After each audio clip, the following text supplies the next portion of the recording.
Thanks for joining us for another conversation about hidden risks inside small businesses.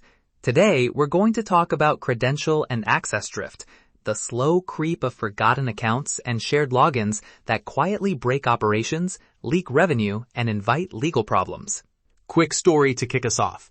Imagine a salesperson leaves on Friday, and on Monday, a client calls because they can't get into their billing portal.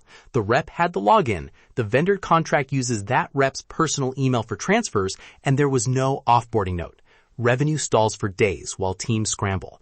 By the end of this conversation, you'll have a short, prioritized playbook you can act on in weeks to avoid that exact scenario. That's such a familiar failure mode. People make reasonable choices, sharing credentials to get things done, handing a vendor access temporarily, and then the context disappears. Over time, those small choices add up into what I call legal and contractual blind spots. Who actually controls the account? What email is the billing tied to? And whether handover clauses were ever enforced. On the technical side, I see patterns all the time. Orphaned service accounts running scripts nobody owns, API keys embedded in legacy tools, and system admin accounts that use a former employee's email for recovery. Each is simple to create but painful to fix. And when something breaks, incident response time explodes because teams have to rediscover who owns what. Let's give a quick taxonomy so listeners can recognize the problem in their own orgs. Credential and access drift includes shared human accounts, orphaned service credentials, personal email ties to billing or domains, and undocumented vendor or contractor access. Measurable costs show up as downtime, missed invoices, delayed onboarding, and sometimes exposure in disputes or audits. Exactly. From a legal perspective, the most common concrete exposures are contracts that assume an account is owned by the vendor but list a person, inadequate handover obligations on termination, and unclear indemnities for third-party breaches linked to shared credentials.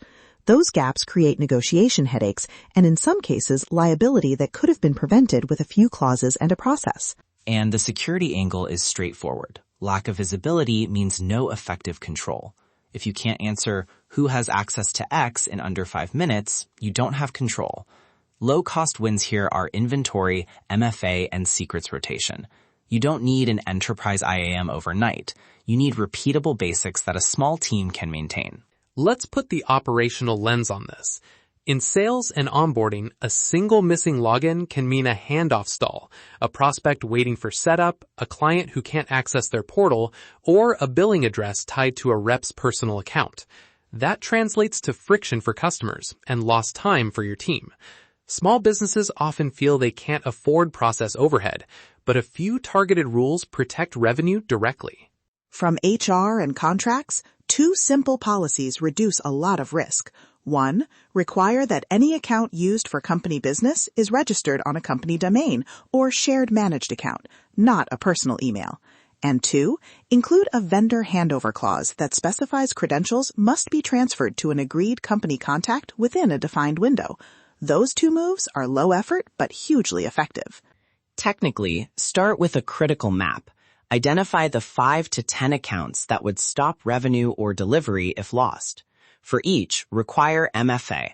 Make sure recovery is not tied to a personal email, and store admin credentials in a shared audited vault.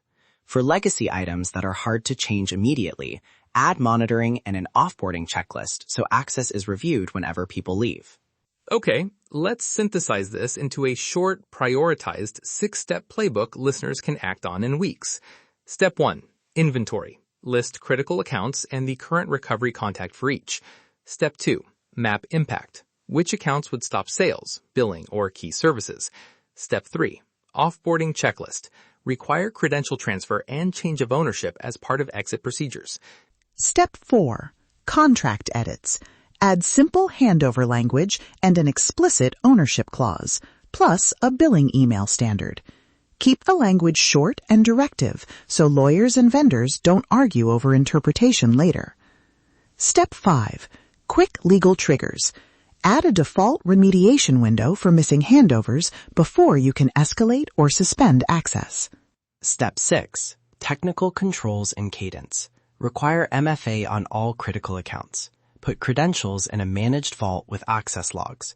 rotate secrets when people leave, and set a quarterly review cadence.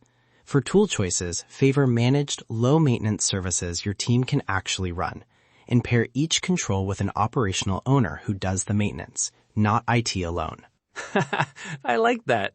Pair the tech fix with an owner, so the "it was fine last year" excuse disappears.